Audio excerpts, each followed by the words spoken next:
வணக்கம். நான் ரதி. லெக்ஸைட் பள்ளியில் 6ஆம் வகுப்பில் படிக்கிறேன். நான் பேசியிருக்கும் தலைப்பு கைத்தொலைபேசி மாணவர்களுக்கு தொல்லைபேசி. இன்றைய மாணவர்களின் நாட்டில் அளப்பரியது. அதிலும் தொழில்நுட்பத்தில் மாணவர்களின் செயல்பாடுகள் உலகையே திரும்பி பார்க்க வைக்கின்றன. மாணவர்கள் இணைப்பாடம் தொடர்பான செய்திகளை பகிர்ந்து கொள்ளவும், நண்பர்களிடம் பாடம் சம்பந்தப்பட்ட சந்தேகங்களை தீர்த்துக் கொள்வதற்கும், அவசர நேரங்களில் பெற்றோரை தொடர்பு கொள்ளவும் கைத்தொலைபேசி மிகவும் பயனுள்ளதாக இருக்கிறது. இணையதள வீட்டு பாடம், குழுவாக திட்டப்பணியை செய்வதற்கான எதையுமே கைத்தொலைபேசி கொடுத்து விடுகின்றன. நல்ல விஷயம்தான்.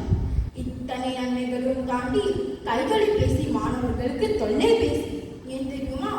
காலை கண்விழித்து இரவு தூங்கும் வரை, சில சமயம் இரவு தூங்காமல் கூட கைத்தொலைபேசி மூழ்கியிருப்பதுதான் அவரநிலை.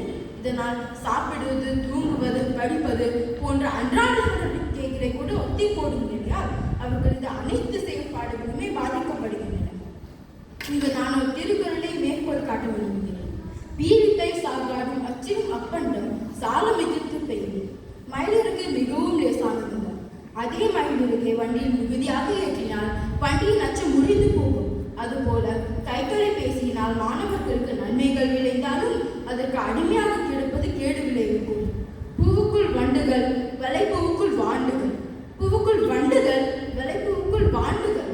நமது சிங்கப்பூரில் IMH எனப்படும் மனநல கழகம் சென்ற ஆண்டு நடத்திய ஆய்வில் கைத்தொலைபேசி மூலம் சமூக ஊடகங்களை கையாளும் மாணவர்கள் கணிசமானோர் அதற்கு அடிமையாகிவிட்டனர் என தெரிய வந்துள்ளது. விளக்கின் வெளிச்சத்தில் மாட்டிக்கொள்ளும் விட்டில் பூச்சிகளாய் கைத்தொலைபேசியினால் கவர்ந்தெடுக்கப்பட்டு உன்னதமான நேரத்தை வீணடிக்கின்றனர் மாணவர்கள்.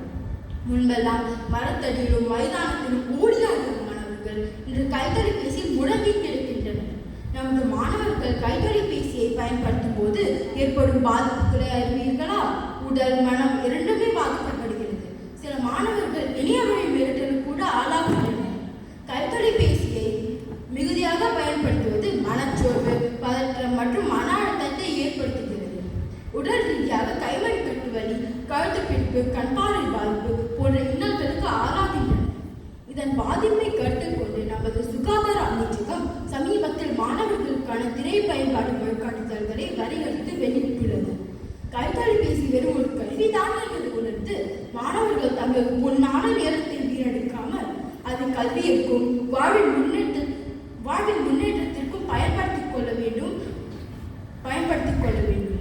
இதற்கு பெற்றோர் உறுதுணையாக இருக்க வேண்டும் என்று நான் ஆணித்தரமாக கூறி நிறைவு செய்கிறேன். நன்றி.